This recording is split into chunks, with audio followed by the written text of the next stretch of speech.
سندھ کی طرح سے ٹریٹ کیا جائے، سندھ کو ہند کی طرح نہ ٹریٹ کیا جائے، لوگوں کو مجبور نہ کیا جائے، کارکنوں کو مشتعل نہ کیا جائے۔ تو پریس کانفرنس اسی چیز کی اپیل ہے عوام سے کہ آپ پرامن رہیں، اور وفاقی حکومت سے کہ دہشت گردی کے واقعات بند کریں۔ آپ کے کارکنان ایک صوبے کے سندھ ہاؤس میں، وفاق چاروں صوبوں کی علامت ہوتا ہے، لیکن سندھ کو ہند کی طرح ٹریٹ کیا جا رہا ہے، اور سندھ ہاؤس میں کھلے عام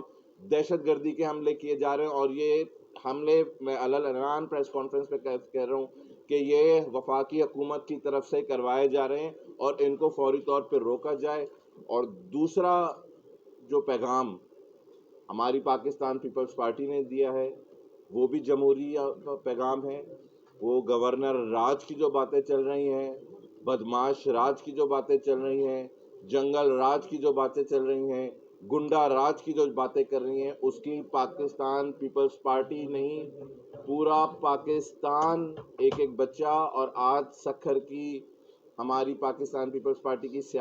قیادت اس کی مذمت کرتی ہے کہ یہ گنڈا راج، یہ بدماشی راج،